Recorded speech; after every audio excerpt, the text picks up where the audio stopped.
I believe in people, and I like people. I'm struck also by the irony of an organization or an event like this, where a bunch of technologists have come together to discuss largely the issues of people, and that we're doing it even here together as a group. What I find fascinating about all of this is that all of the content that you will hear today, you could easily hear online. We could videotape all of it. I could give this exact same talk in front of my computer, and you could sit at your desk in front of your computer and listen to it. The difference is it's not quite the same. All the communication of the information would be exactly the same, but for the fact that you wouldn't be here. And it's this interaction, it's that we're here together as a group that makes these kinds of events special. In fact, if for the rest of the day, all of the speakers are absolutely awful, you could go home and someone will say, "How was it?" And you say, "Well, the speakers were awful."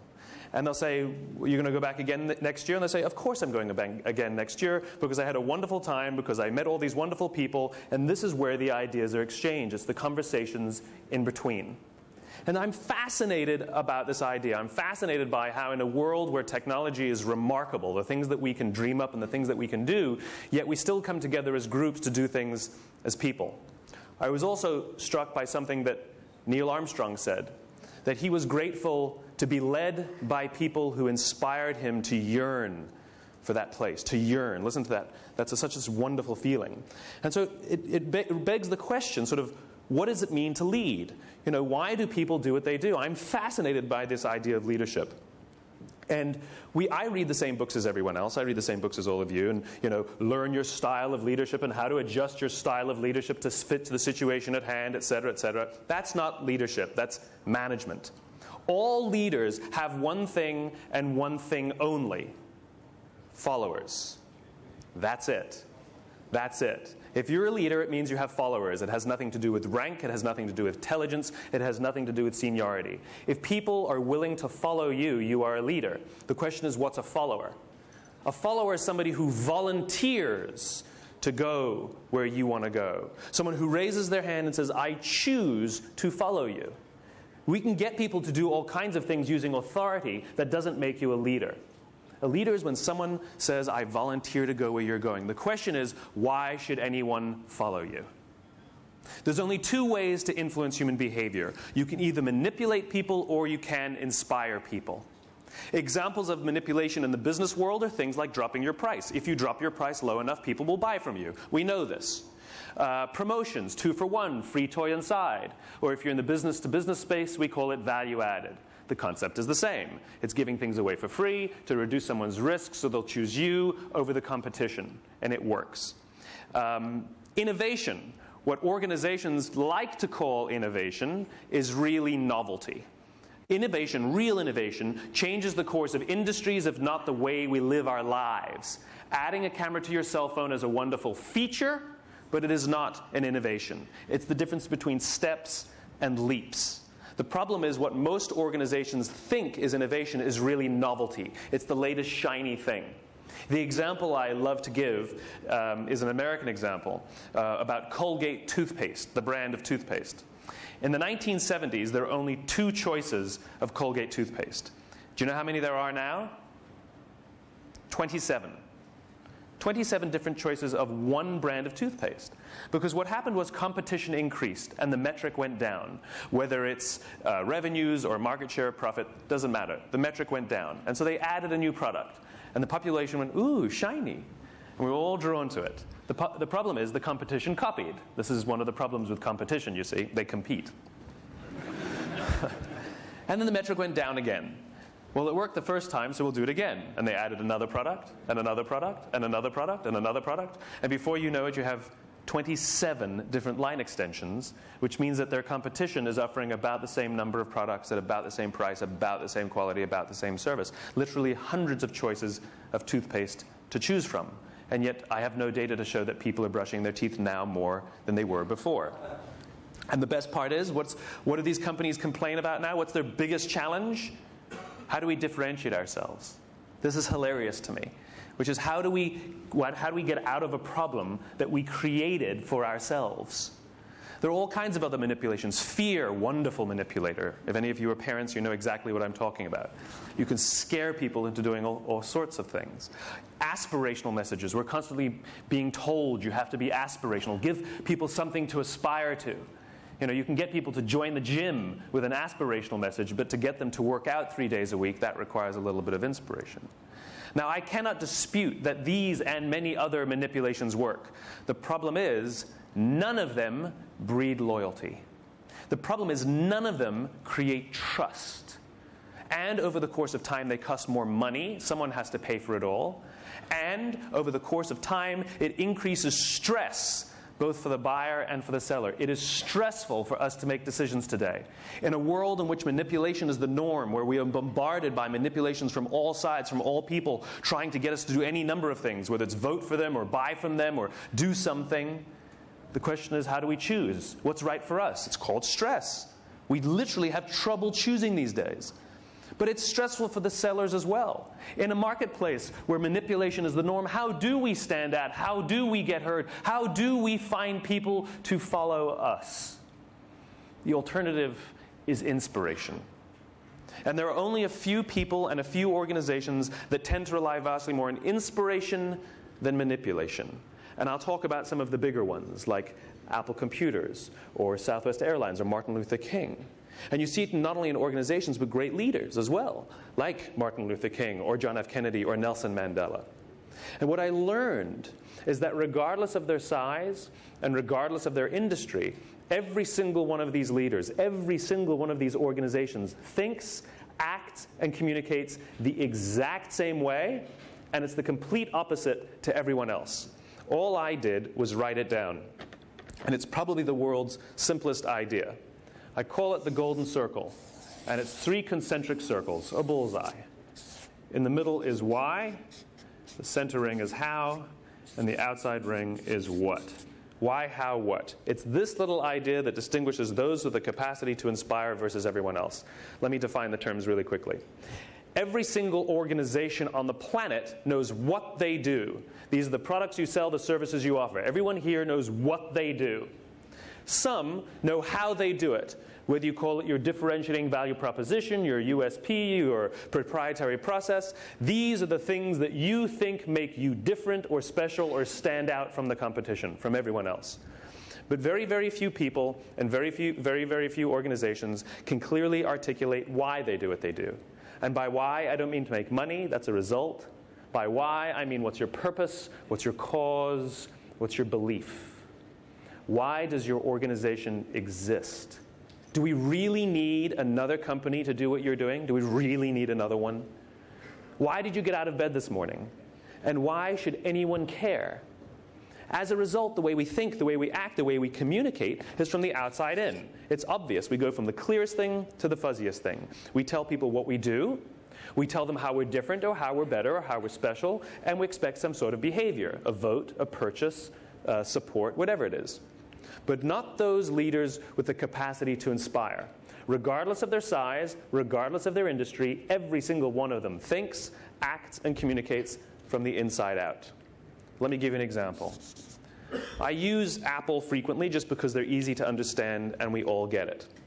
If Apple were like everyone else, a piece of communication would sound like this. We make great computers. They're beautifully designed, simple to use, and user-friendly. Want to buy one? Meh. That's normal. Here's our new car. It's got, great gas mileage, leather seats, tinted windows. Here's our law firm. We went to all the best schools. We've got all the best lawyers. We win all of our cases. We work with all of the biggest firms. This is normal. Here's how Apple actually communicates. They start with why. Everything we do, they say, we believe in challenging the status quo. We believe in thinking differently. The way we challenge the status quo is by making our products beautifully designed, simple to use, and user-friendly. We just happen to make great computers. Want to buy one? It actually feels different. All I did was reverse the order of the information. What it starts to show us is that it's not what you do that matters, it's why you do it. And what you do simply serves as the tangible proof of what you believe. People don't buy what you do, they buy why you do it. This is the reason why every single person in this room is perfectly comfortable with the idea that Apple sells computers. We're also perfectly comfortable with the idea that Apple sells MP3 players and phones and DVRs.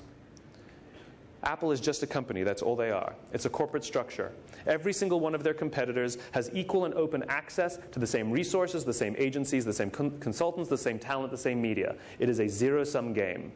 The difference is, all of their competitors have defined themselves by what they do. We make computers. Apple has defined themselves by why they exist. To challenge the status quo, to give an individual the opportunity to stand up to Big Brother and choose a simple alternative. Everything they say and everything they do simply serves as proof. Dell makes perfectly good products. They're every little bit qualified to make every single product that Apple makes. And a few years ago they tried. A few years ago, Dell came out with MP3 players and PDAs, and nobody bought one. Doesn't make sense. Why would we buy an MP3 player from a computer company? But we do it every day, because it's not what you do that matters, it's why you do it. And people don't buy what you do, they buy why you do it. For this little idea to work, we have to have three things. One, you have to know why you do what you do. If you don't know why you do what you do, how will anyone else? You have to have clarity of why. Two, you have to have discipline of how. You have to hold yourself and your people accountable to your own guiding principles and your own values. And thirdly, you have to have consistency of what? Everything you say and everything you do has to prove what you believe. This is the concept behind authenticity. People are always telling us you have to be authentic. People prefer to buy from the authentic brand. They prefer to vote for the authentic candidate. What does that mean? How do you implement authenticity? If I send you home to your work tomorrow and say, please, the next thing you do, I want to make sure it's more authentic. What's the first thing you're going to do? No clue. What authenticity means is the things you say and the things you do, you actually believe. This is caveman stuff. The reason the human race is so successful is not because we're the strongest, it's not even because we're the smartest. It's because we're social animals. It's because we have the ability to form communities and cultures. What's a community? What's a culture? It's a group of people with a common set of values and beliefs. What's a country? It's a group of people with a common set of values and beliefs. What's a company? It should be a group of people with a common set of values and beliefs. When we're surrounded by people who believe what we believe, something remarkable happens. Trust emerges. Make no mistake of it, trust is a feeling. Trust is a human experience. Simply doing everything you say you're going to do does not mean people will trust you. It just means you're reliable. And we all have friends who are total screw-ups, and yet we still trust them. Trust is a feeling born out of a common set of values and beliefs, and our very survival depends on our ability to find those people so that we can form trust. When we trust them and they trust us, we're more willing, we're more likely to take risks, to explore, to experiment, which requires failure, by the way, all with the confidence that if we turn our backs or fall over or make a mistake, that someone from within our community will come to our aid or watch our back or help us up. Absent trust, we still have the will to survive. The difference is, it's every man for himself. Absent trust, we all try and push each other out of the way because we got to win, we got to compete, we got to live, we got to survive. This is what happened at Lehman Brothers. Lehman Brothers was very, very good at what they did. Very, very good at how they did it. But there was no sense of purpose or cause or why that bonded the company together. And at the slightest shake, the whole thing collapsed. Not in months, not in weeks, in days. That company collapsed in days. And that's because when stress started to show up, all the individuals said, I'm out of here. Got to look after numero uno. Got mouths to feed, got bills to pay. They're not the first organization to go through hard times. They're not the first organization to suffer financial scandal. The difference is in great organizations, in great cultures, and in great communities, when there is stress, the organization comes together to solve the problem. Absent trust, we back off and the thing collapses. The most basic human desire on the planet is to feel like we belong. Again, we are social animals, and we all have the innate ability to do this. If I ask you to go out in the street and find all the people who believe what you believe, you know exactly what to do. You're going to strike up a conversation with someone. You'll either have good chemistry with them or you won't. You'll either get along with them quickly or it'll take some time. The point is, you know how to do it. Our survival depends on it. It's called dating. It's called making friends. It's called networking. We know how to do it. The problem is, it's not scalable. But if you know the symbols to look for, it becomes much easier. If I ask you to go out on the street and find all the people wearing red hats, it's easy. There's one, there's one, there's one, there's one, there's one, there's one. They're easy to spot because you know what to look for. This is what we do when we look for certain symbols and we read things about each other. Every single decision we make in our lives, as individuals or as organizations, is a piece of communication. It's our way of saying something about who we are and what we believe in an attempt to attract people so that they may form trust with us and we may form trust with them. There are people who walk around with Harley-Davidson logos on their body, right? On tattoos. This is a corporate logo.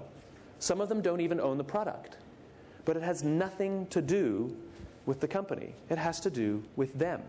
Because Harley is so clear about what they believe, because they're so disciplined in how they do it, and they're so consistent in what they do, it gets to the point that everything they say and everything they do now serves as a symbol of the person, of who they are, of who they believe they are. And the reason we want to put those symbols out is so that we may attract people who believe what we believe. You can lie. You could tell people what we think they want to hear, and they'll still be attracted to you, except they'll be attracted to the lie. And then when they realize that it's not true, you'll have a hard time forming trust. This is what Tiger Woods did to us. He lied to us. He told us what he thought we wanted to hear, and we thought it was great. The difference is we found out it was a lie. And now he's having a very hard time forming trust again. If I told you that some footballer cheated on his wife and slept with 100 women, would you care? No. It's because we expect it. It's because it's authentic. It's because it's who they are. But not with Tigers. He chose to lie to us. It's not actually the behavior that we're offended by. It's that it's inconsistent with what our expectations are. Everything you say and everything you do has to prove what you believe. Like I said, the most basic human desire is to feel like we belong, and it's so remarkably powerful. How many of you are from Paris? Most of you, right? Yeah, a good number of you. Okay. Are you friends with everyone in Paris? Why not? Why not? But when you go to Lyon and you meet someone from Paris, you're like, hey, I'm from Paris, and you're best friends. And when you go to America and you're on holiday, and you're standing there in New York and you're riding the subway and you happen to hear French being spoken behind you, and you turn around and you say, where are you from? They say, Lyon. We say, we're from Paris, and you're best friends. Because when you're in an environment where you don't feel like you belong, you seek out anyone who may share the same values and beliefs as you so that you can start to form trusting relationships. And the amazing thing is, those relationships are real. Those relationships are real. That other family will say to you, have you eaten at this restaurant? You've got to go to this restaurant. And you will take your family to this restaurant because complete strangers on the subway told you to.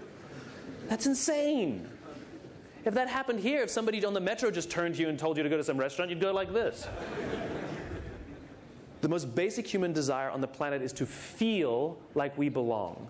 And we have the innate ability to find those things and to sense that. This is the reason why this could not be recreated over our computers. It's because as human beings, it's our biology that gives us this ability.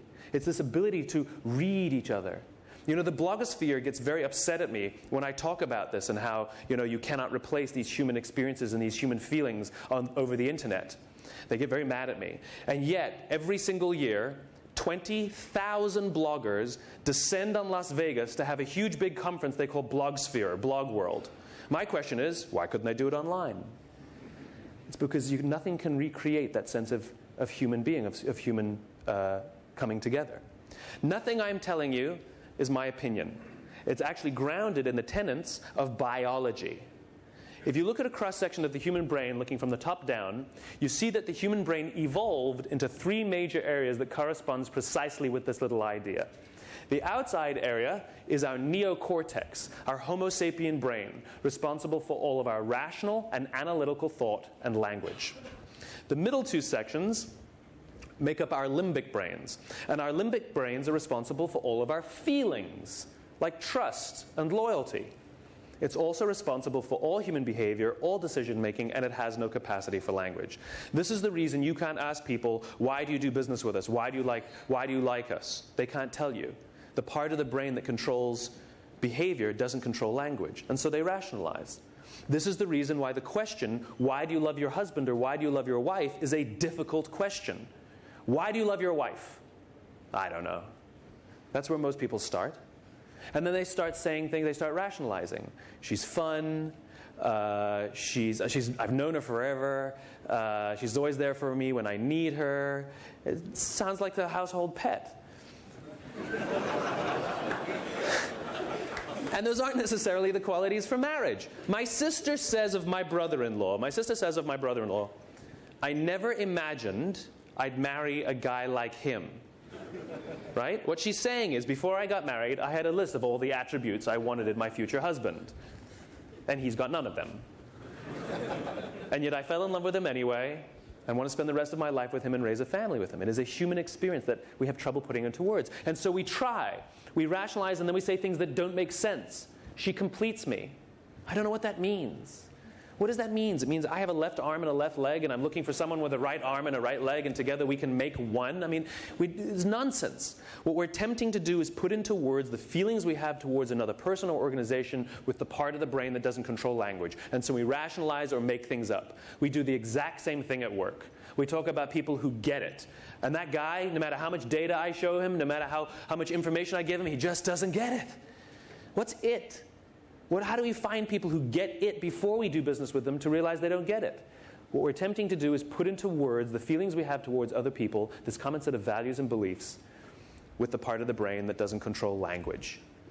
This sense of belonging and the sense of community is so powerful. The example I love to give, and it freaks me out every time I talk about it. What's our most valuable possession on the planet? Come on, what's our most valuable possession on the planet? Our children. Very good. So let's suppose you want to go out with your wife or with your husband, and you need a babysitter. You have two options.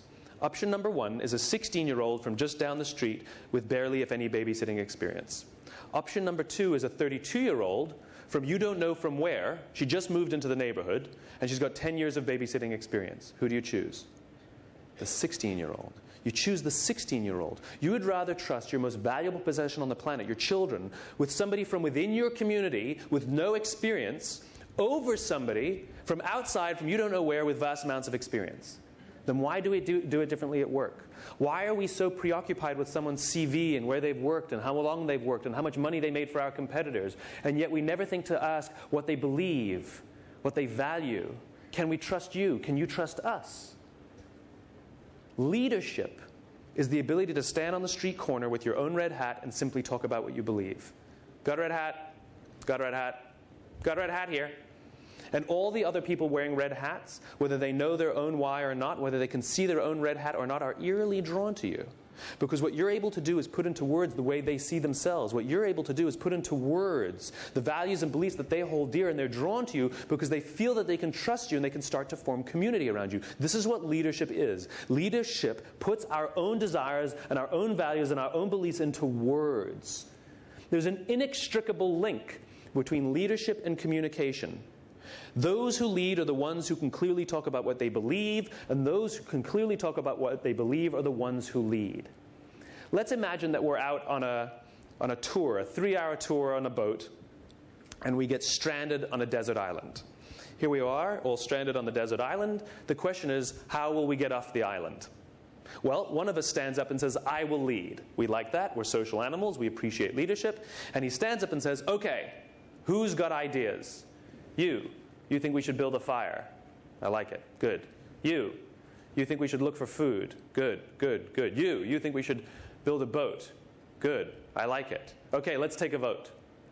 At the same time, someone else stands up and says, as we were coming into the beach, I saw some masts over on the west side of the island, and I saw some smoke, which means there's a fishing village over there. And if we can get to that fishing village, we can find help. Now, we're going to have to get through this forest to get there, and I don't know how to get through the forest, so I'm going to need some help. But if you want to help, I'll welcome it, and if you don't want to help, don't worry. When we get help, we'll come back and get you. The question I have for you is, who do you want to follow? Who do you want to follow? We want to follow the second guy. There's no data to show that that fishing village exists. There's no photographs, and no one else saw it. The only thing we have is his conviction, his absolute belief in the existence of that world that we cannot see. and his ability to put that future state into words that we're drawn to. And we will volunteer to go with him, maybe even take personal risk. I don't know how to get through the forest. I don't know how to cut down trees, but I will go because I believe it's important. Not for me, but for the greater group. The irony is our own survival depends on our ability to help each other. This is the irony. And here we go. We rally together. We choose to take the risk. We choose to follow. We volunteer to follow him. And we go through these woods. And it's hard. And we have to cross rivers and go around boulders and chop down trees. And eventually we come to where he said the fishing village is. And there's no fishing village. Did he lie to us? Were we just conned? Was this all a big joke? Is this all for naught? And we say to him, where is the fishing village? You said there was a fishing village. You said if we could get here, we would survive. And he turns to us and says, I believe there was a fishing village, but that doesn't matter because look what we were able to do. We were able to get through that forest together. That means that we can pick absolutely any direction on this island and we will be able to get there. That's called leadership. When people believe what you believe, they will work for you with blood and sweat and tears. When they don't believe what you believe, they work for your money. The goal is not to surround yourself with everybody who needs what you have. The goal is to surround yourself with people who believe what you believe. There are a million reasons why people will do business with you that have nothing to do with you. You happen to meet some checklist that they have. They happen to hate your competition more. There's a difference between repeat business and loyalty, you see. Repeat business means I'll do business with you over and over and over again. Loyalty means I'm willing to turn down a better product at a better price to continue to do business with you. And it's the loyal ones, those who feel like they belong, those who doing business with you gives them some sense of identity or belonging. Those are the ones. Those are the ones who do great. And the reason is because it becomes personal. It becomes personal. We use these symbols, we use these companies, we use these leaders, we use these organizations as tangible ways of saying something about who we are. This is why people with Macintosh computers love opening their computers in airports. They love for us to see the computer they're using. How many of you love your Macintosh computer or know someone who loves their Macintosh computer? Okay. Rationally speaking, based on facts and figures, data, right? Factually speaking, Macs are substandard computers. They're at least 25% more expensive, sometimes double the price of their PC counterparts. There's less software, there's fewer peripherals, and I know because I switched to a Mac, they're absolutely slower. Rationally speaking, no one should ever buy one. But they do, over and over and over again. And when they decide they're going to buy one, they don't do any competitive comparisons. They're not comparing the price and the data and the features from one product to another. They simply decide, that's the one I want, and they go and choose it. And if you ask somebody who loves their Mac, why do you love your Mac? They don't tell you. Well, you see, I see myself as somebody who likes to challenge the status quo. And so it's very important for me to surround myself with all the people and the products and the brands to prove to the outside world who I am. Because I'm using these things as symbols to tell people about who I am in an attempt to attract people who believe what I believe so that I can start to form strong bonds of trust because my own survival depends on it. Biologically, that's what happened in the part of the brain that controls behavior but not language.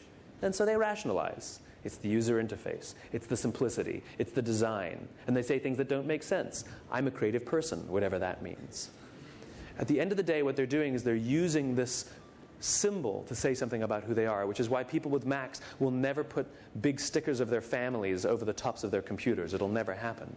Cover up that beautiful glowing apple? Never. Never. And have you ever seen a dirty Macintosh? That's because they clean them.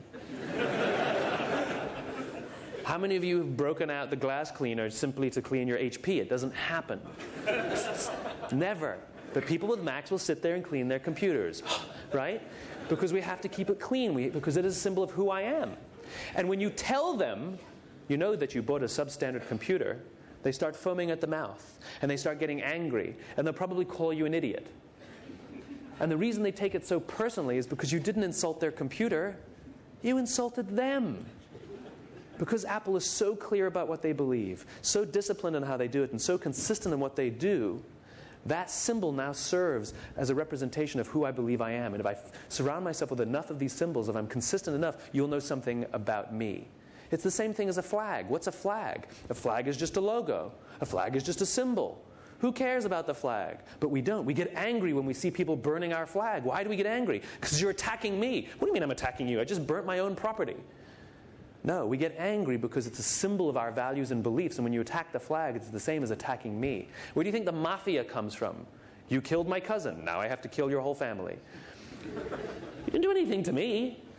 It's because we're protective of those within our community. We're protective of those who believe what we believe. So much so that when you attack someone who believes what I believe, it's as if you're attacking us. It's as if you're attacking me. And at the same time, we will protect each other. This is what great organizations are. Great organizations are communities, cultures, common sets of values and beliefs where we will go to bat for each other and work for each other and help each other, even at great personal sacrifice. Because ironically, my own survival depends on it. What we need more of today is not talking just about the technology and what technology can do. That's all fine and good. But the question is, why does that technology exist in the first place? Why do you have the technology? What's the point of it? Why should I care? How are you helping me on a very, very human level? Innovation doesn't come from telling people to come up with a better technology. Innovation comes from solving problems that are deeply, deeply personal to me. We hail Apple as this great innovative organization, the most innovative organization in the world, blah, blah, blah. Where does it come from? Steve Jobs, by the way, do you know how many of the ideas that Apple currently sells, how many Steve Jobs came up with? 0. None of them. He didn't come up with Apple. Steve Wozniak came up with the Apple. He did not come up with iTunes or the iPod or iPhone. It was all people within his organization. What Jobs was able to do was put into words why they were coming to work. What he was able to put into words was why the company exists. He gave people something to build. This is what they were looking for. Just as Neil Armstrong talked about, that yearning. Give people some sort of yearning and they will solve the problem. This is what entrepreneurship is. Entrepreneurship isn't starting a business. Entrepreneurship is solving a problem. 35 years ago, when before Apple even existed, Steve Jobs and Steve Wozniak were standing in a garage in Cupertino, California, and they made something they called the little blue box. It allowed people to avoid paying long-distance rates on their phone bills in a day and age when there was only one long-distance phone company. They were challenging Ma Bell, the existing status quo phone monopoly. And then they started Apple, and they challenged Big Blue, IBM, the existing status quo monopoly computer platform. And then they challenged Microsoft, and then they challenged the music industry, and then they challenged the phone industry. Now they're challenging publishing, and if you're in television or movies, you're next. It is just a repeating pattern. It is other people in the organization who came to work and looked for things that restricted human opportunity. They looked for things that held the individual down, and they gave people, they used the technology as a way of giving people to challenge that, giving them an option. It's remarkable, and it's a repeating pattern. Even if you look at all of their advertising and all of their communications for the past decades, it's all exactly the same. That 1984 commercial, that wonderful Ridley Scott commercial, that woman runs into the Orwellian scene and throws the hammer through the screen. It's one individual challenging the status quo. And then you have, hi, I'm a Mac. Hi, I'm a PC. An individual. And you have one person standing there listening to their iPod. It's always an individual. It's always an individual. It's always I. And Jobs is constantly talking about the revolution this and the revolution that. It is a cause. Think different is a belief. It is not a product differentiator. What distinguishes one organization from another is not simply what you do, it's why you do it. And if people believe what you believe, they'll be drawn to you as if you were their own. The goal is not to surround yourself with people who need what you have. The goal is to surround yourself with people who believe what you believe. And the reason is because of something called the law of diffusion of innovations. If you don't know the law, you definitely know the terminology. What the law of diffusion tells us, standard deviation, bell curve, is that the first 2.5% of our population are our innovators. The next 13.5% of our population are our early adopters. The next 34% are your early majority, then your late majority, and the last 16% are your laggards. The only reason these people buy touch-tone phones is because you can't buy rotary phones anymore. We all fit at various times at various reasons across this standard deviation. What the law of diffusion tells us is that this population, the innovator and the early adopter population, are very comfortable trusting their guts. They're very comfortable making intuitive decisions. Remember that biology? The part of the brain that controls decision-making doesn't control language, but it does control feelings. This is where gut decisions come from. There is no part of your stomach that controls decision-making. And it's not in your blood, and it's not in your bones, and it's not in your soul, and you're not following your heart. Let's win hearts and minds. It's winning minds and minds. This is the reason why we talk about decisions feeling right. We say just feels right. Why would we use the verb to feel to describe a decision? It's because the part of the brain that controls feelings controls decision-making. That's why. It just doesn't control language. And so we ascribe it to different parts of the body. These people are very comfortable trusting their guts and making those intuitive decisions. This population, the majority, is more cynical, more practical. They absolutely care about things like price and quality and service and features. The problem is that they will not try something until someone else has tried it first. These are the people we have to drop our price, offer value added, come up with all the promotions, because we have to reduce their risk to try something unfamiliar. These people happily try new things that have never been tried before, simply to reflect something what they believe. The problem is that you cannot achieve mass market success or mass market acceptance for an idea until you achieve between 15 and 18% market penetration. This is the tipping point. It's a social phenomenon.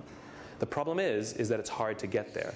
And when I talk about 15 to 18%, I don't mean of the mass population. I mean 15 to 18% of people who believe what you believe. It's easy to get 10%. If you ignore everything I'm telling you today, I promise you can get about 10% loyalty. You have about 10% of your customers who love you. Not like you. Like is rational. Love you. It's emotional. You ask somebody, do you like your job? I really like my job. I get paid well. I like the people I work with. I like the challenge. Do you love your job? Oh, I wouldn't go that far. Like, we know there's a hierarchy. Like is rational. Love is emotional, right? It's easy to get about 10%. Law of averages will say you have about 10%. But it's hard to get this tipping point. This is what Geoffrey Moore in his book, Crossing the Chasm, talks about. This is the chasm. So the question is, how do you get those people? And this is where leadership matters. This is when you talk about what you believe. I'll give you two examples. I'll give you a business example and a social example. In the United States, we have a brand called TiVo, which is a brand of DVR. TiVo basically invented the category and has been around for about 11 or 12 years. Now, when you ask any company, why did your company fail or why did your product fail, they will usually give you some combination of 4 reasons. They'll either tell you that it was undercapitalized, didn't have enough money, that's very popular. Poorly executed, that's a common one, we didn't have a good product. We had bad people, or had the wrong people, or bad market conditions. That pretty much explains absolutely every failure there is. TiVo had the recipe for success. They had everything that we consider what we need for success. When their product was introduced about 11 years ago, to this current day, it is the single highest quality product on the market. No one will dispute that. It's an incredibly fantastic product. So execution, flawless. People, they hired the best engineers money could buy. Market conditions. The unaided awareness of TiVo is through the roof. We use it like a verb. I TiVo things. And they had venture capital up the wazoo. So money, no problem. Money was no problem. TiVo is a commercial and financial failure. They've never made money. And when their company went public, the stock launched at about $40 or $50 and then very quickly plummeted, and except for a couple of little blips, has never traded above $10. And the reason is because they took this brilliant product, this brilliant piece of technology, and they attempted to tell the mass market what the product does. They attempted to convince with facts and figures what the product does. They said to the mass market, we have a product that pauses live TV, skips commercials, memorizes your viewing habits, and records on your behalf without you even asking. And the cynical, practical majority said, I don't need it. I don't like it. I don't want it. You're scaring me. And so they didn't buy one. There were a few who did, a few early adopters who did, but it didn't make a difference. And the company has done very poorly. Imagine if they had told this population why the product exists. Imagine if they had said, if you're the kind of person who wants to have total control over every aspect of your life, boy, do we have a product for you. It pauses live TV, it skips commercials, it memorizes your viewing habits and records on your behalf without you even asking. In this instant, what the product does serves as the tangible reasons to believe it. They're not the reasons you use to convince somebody to choose you over the competition in the first place. It's not what you do that matters, it's why you do it. And people don't buy what you do, they buy why you do it. I'll give you my favorite example. It's a social example. In the summer of 1963, 250,000 people showed up on the Mall in Washington, D.C. to hear Martin Luther King give his famous I Have a Dream speech. There were no invitations sent out, and there was no website to check the date. How do you do that? How many emails did you get to be here today? And there's only, what, a few hundred people? 250,000. Dr. King was not the only man in that country who knew what had to change to bring about civil rights over there. He wasn't the only great orator. He wasn't the only man who suffered in a pre-civil rights America. In fact, he wasn't even the perfect man. He had his complexities. We just don't talk about those things. The difference is he didn't go around telling people what we need to do, what we need to do, what we need to do. He went around and told people, I believe, I believe, I believe. And people who believed what he believed took his cause and made it their own. And they told people what they believed. And those people took that cause and made it their own. And they told people what they believed. And lo and behold, on the right day, on the right time, 250,000 people showed up to hear him speak. How many of them showed up for him? 0. They showed up for themselves. It's what they believed about America. It's the America that they wanted to live in. It was the country that they wanted to raise their children in, that inspired them to get on a bus, travel for 8 hours, and stand in the sun in Washington in August simply to hear him speak. Showing up was one of the things that they did to prove what they believed. And by the way, he gave the I Have a Dream speech, not the I Have a Plan speech. Nobody was inspired by any plan ever. The goal is not to talk about what you do. The goal is to talk about what you believe. And people who believe what you believe are drawn to you as if you are their own because you help them put into words the way they see themselves. And the things you say and the things you do give them the ability to tell others what they believe, to make tangible. Because those symbols and those products and those services say something about who they are. And they will say with pride, I love working with that company. This is why we talk about in sales, it's about relationships. I love my guy, we always talk about when we have a good relationship with a company. Because it's a human experience. It's a human experience. Make no mistake of it, all of these things we're talking about, like trust and loyalty, are human experiences. Technology and the internet are wonderful things to speed up transactions. They are wonderful things to connect people, to spread information, absolutely. But it's very, very difficult to form strong human bonds through the internet, just like we talked about with Blog World. The internet can live alongside, and technology can live alongside the human experience, but it cannot replace the human experience. Your friends are not on Facebook. And your network isn't on LinkedIn, and you're not having any conversations on a blog, and you're not having a dialogue on Twitter. Those aren't human experiences. If you compare the way we actually have conversations where we interrupt each other and we advance ideas versus the way people communicate online, it's sort of my idea, my idea, my idea. Hey, that's a good idea, Steve. That agrees with my idea. My idea, my idea. Hey, you're an idiot. My idea, my idea. And if you ask any retailer on the planet who's ever come out with a blog for their customers to give feedback, the number of innovations that have come out of the feedback from those blogs, the answer is 0. None. Because people just use it to complain and moan. And there's no vulnerability and there's no risk in doing things online, which is the reason we put ourselves out there like that. Risk requires this. Vulnerability requires this. And when you feel that someone's willing to tell you something genuinely about who they are, you can start to form strong bonds of trust. There's something called a parasocial relationship. A real relationship is when we know a lot about each other and we start to learn about each other. A parasocial relationship is one person knows more about the other person than they know about you. And you start to form a strong bond, except it's one-sided. This is what happens with fame, with celebrities. We know all about them, but they don't know even that we exist. And we know about their lives, we know about their social lives, we know who they're dating, we know about their careers, and we follow them as if they're our friends. And we call them we're on first-name basis with them, right? We call them by their first names as if we know them. It's a parasocial relationship where we feel that we know them, but they don't know us. The problem is all those feelings associated are absolutely real. They feel absolutely real. The opportunity for innovation is not to just tell people in the outside world, do this, do that. The opportunity is to bring people together so the feeling is mutual. So we work together to advance a problem. So we work together to get to that fishing village because our own survival depends on it. If people don't feel that you're in it as well with them, if they don't believe that you believe what they believe, then there's not going to be any strong human bond.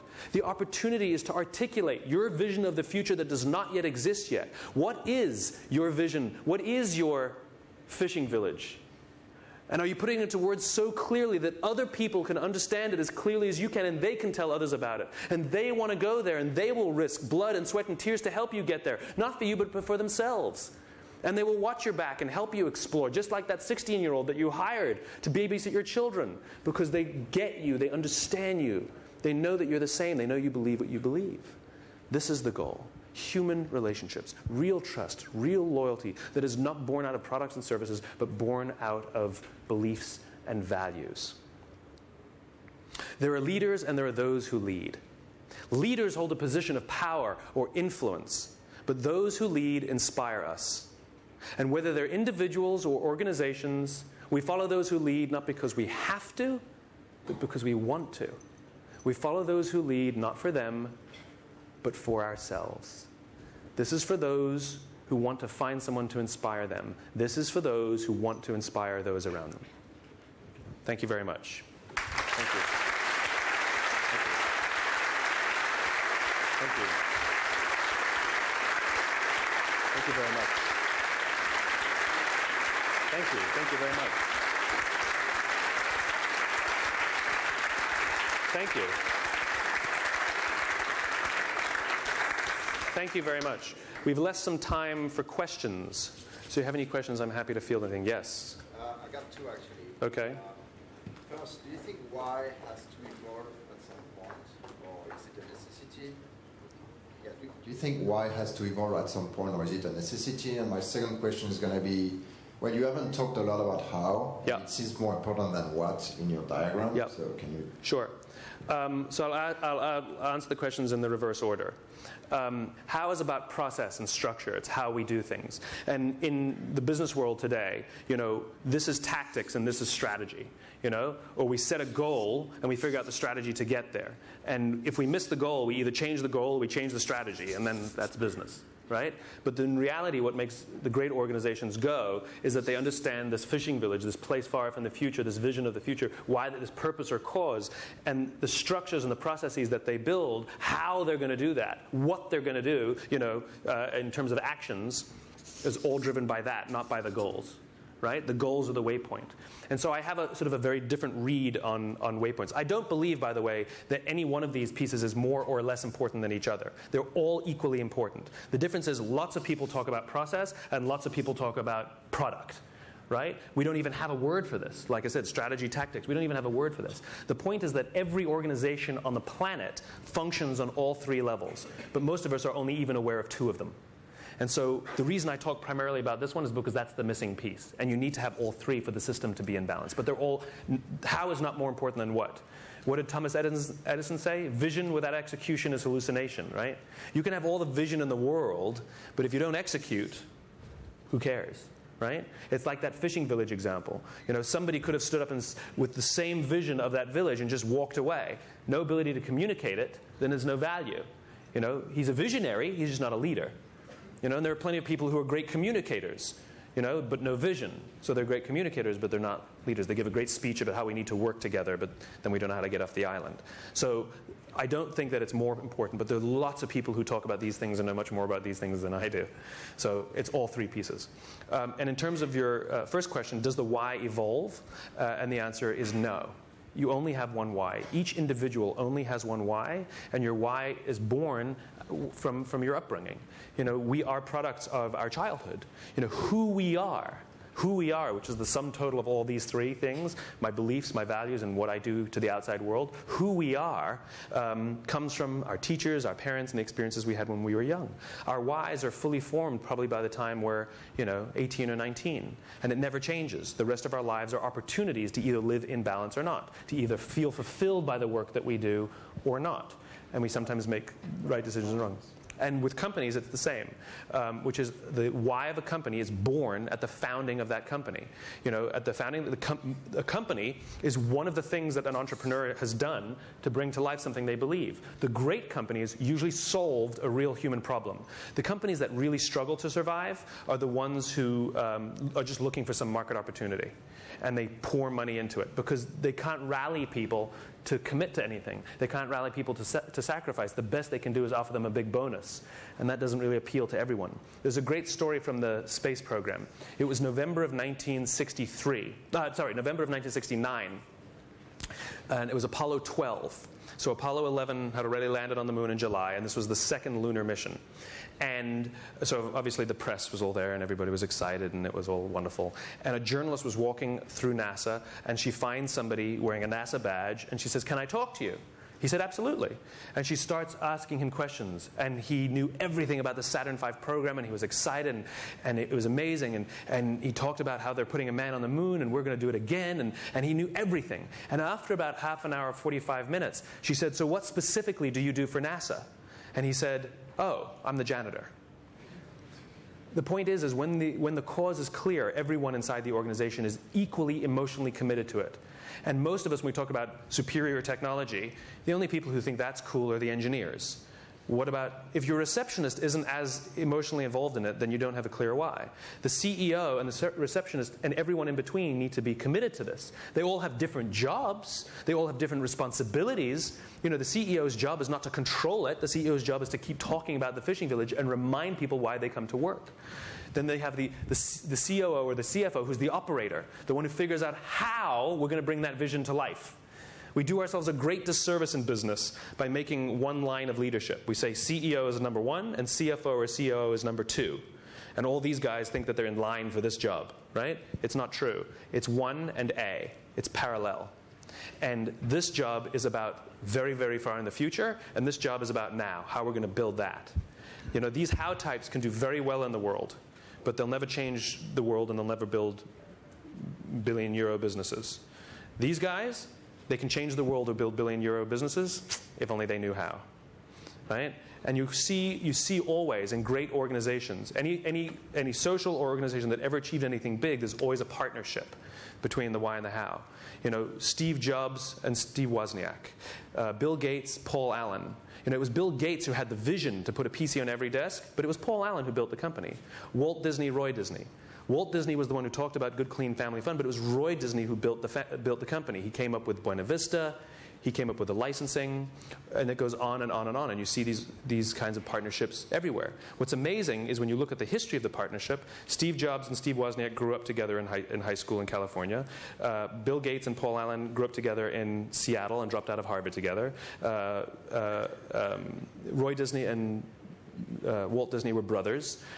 JFK, RFK, they just go on and on and on. And what you see is that these great partnerships, they're always either childhood friends or family. That doesn't mean you have to go into business with childhood friends or family, but it means the quality of the relationship and the trust and the fact that you share common values and beliefs is much higher if you grew up the same way. So we are all products of our upbringing, including a company. A company comes from its founders. You know, Richard Branson has over 300 companies. Every single one of those companies is his why. When you see the word Virgin, we know Virgin Cola, Virgin Trains, Virgin Weddings. We know what to expect. And it's a reflection of his own personality. Because what his company is one of the things that he's done in his own life to say something about who he is. Go listen to Bill Gates' TED Talk when he talks about the Bill and Melinda Gates Foundation. He talks about he's an optimist. He talks about productivity and human potential.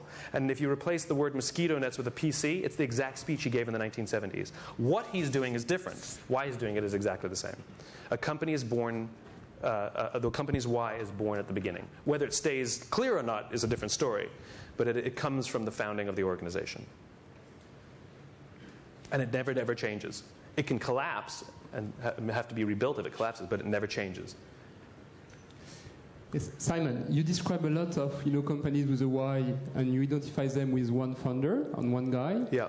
How does company survive the founder? I mean, and you have example of companies that keep the why with great, why people. That's a very good question. You know, the biggest challenge that any organization has is its own success, right? When a company is founded, it exists on some sort of metric, euros or money or any kind of other metric, or yen or dollars or whatever, or time, right? All organizations exist on these two planes. And when they're founded, what they do and why they do it are inextricably linked. And that's because the company's small and, the visionary founder or founders, they have this crazy idea and they take a huge amount of risk. And passion alone is what drives them because the likelihood of failure is very high and they're crazy and they're mad and they inspire their friends to come join them, which is also crazy. And everybody gets it because we all kind of hang out together and it goes. The big challenge is its own success. When it starts selling more and doing very well, and what they're doing starts to go like this, and you have to hire somebody who hires somebody who hires somebody who hires somebody who has to make a decision. Based on what? Based on what? And then the why starts to go like this. We were just talking about it before. We were talking about Dunbar's number. We know that humans can manage successfully 150 relationships, and beyond that, it's very difficult. And even online, they found that Dunbar's number is clean, where people still can only manage 150 relationships online. So it raises the philosophical question: does this start to happen at 150? I don't know. But this is called the split. And symptoms of the split is when you start to become more obsessed with what your competition is doing versus what you are doing. Small companies don't obsess about their competition. They can't afford to. And the more successful a company does, they literally become obsessed with their competitors. Every single morning, everyone at Microsoft is worrying what Apple is doing. Every single morning, everyone at Apple doesn't care what Microsoft is doing. It's true. They don't. You know how much market research Apple does before they come out with a product? 0. Because they don't care. Because what they're doing is they're taking their vision of the world, their beliefs about the world, and they're bringing it to life in the products they believe reflect that, and those who are drawn to those products are drawn to them viscerally. And the whole concept of asking our customers what they want, that whole process is inauthentic. It's either what you believe. So when you start becoming more obsessed with the competition, when you start asking others more about who you should be, when the old-timers, the people who've been there a while, start saying, yeah, it's not like it used to be. I know we're making more money than we used to, and I know we're growing faster than ever, but I don't know. It's just not the same. The young ones don't get, I don't know. They can't put it into words, but it feels different. These are simply symptoms of the split. Stress goes up, passion goes down. Symptoms of the split. And so if you look at, there's a lot of organizations that have gone through the split. Steve Jobs was thrown out of his own company in 1985. And the company went like this, and then Steve Jobs came back. And Mike Dell left Dell, and Mike Dell was forced to come back. And Howard Schultz left Starbucks, and Howard Schultz was forced to come back. And it's not that these guys are God's gift to management. It's that as they're the founders, simply being there reminds people why they come to work. Whether they're able to put it into words or not is a different problem. And so the greatest challenge that most companies have in succession is not finding somebody to manage the company, which is it's to lead the people. You can't lead, nobody leads a company. You lead people. You manage a company. A company is nothing more than a structure. And the funny thing is, when companies start to have financial problems, they hire somebody to fix this, but it's this that went fuzzy. And so the opportunity for succession is not to hire the brilliant engineer, but to hire somebody who doesn't want to reinvent the why, but simply take the torch that was already lit and say, now I will carry it into the next generation. It's not lost on me that the average lifespan of a company on the Fortune 1000 list is about 40 years. And it's not lost on me that 80% of the Dow Index are companies that are 35 years or younger. In other words, it's about the lifespan of a career, about 40 years. It's not lost on me that companies do go through the split and things start to break up. In other words, very, very few companies have gotten succession down. And the reason is because they take these visionary CEOs and they replace themselves with the COO or the CFO. They take a visionary and replace it with a structure builder. And they always do that. Even at Apple, they're talking about it. They're talking about Tim Cook taking over. And that makes me nervous. And Jobs will say, but he's been around forever, and he knows the business as well as I do, and I rely on him. And it's true because of that partnership. The problem is the guy is not a visionary in the way he thinks or sees the world. And so, yes, he understands the company, but he can only think steps ahead, not leaps ahead. And as soon as I hear a CFO or a COO, if they were good at their job, is taking over the company, it's going through a split, I can promise. Interestingly, just a quick aside about Steve Jobs. Why is it this one guy is so special? He can't really be the most amazing leader in the world. Like, Dell's a pretty remarkable guy, and, Gates is a pretty remarkable guy, and they're all visionaries, and they all built remarkable organizations. They all changed the way we live our lives, every one of those guys. So what is it about this one man, Steve Jobs, that he seems to continue to do it where the others have lost it? Steve Jobs has one thing that none of the others have. He's dying. Serious, he's dying.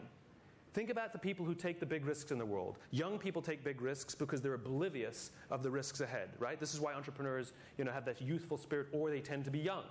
And if you want to get advice, you always ask an old man, because old men don't care, right? So they'll tell you exactly what they think. And so there's this thing that comes with youth or age, where you're oblivious or you're at peace with your own mortality. It's this peace in the middle where we worry about what our friends will think, what the magazines will think, what the press will think, what our colleagues will think, what our employees will think, what I think. This is an insecurity. I've got to provide for my family. Steve Jobs doesn't have that because he's dying.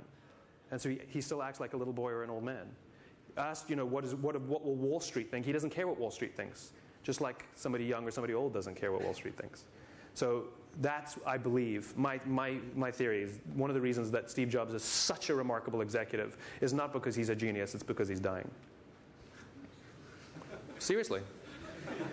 I mean, we're always told, what would you do if you would die tomorrow, right? And when we have earth-shattering events, like I lived through September 11th. I watched those buildings fall down, and it changes you for a short time.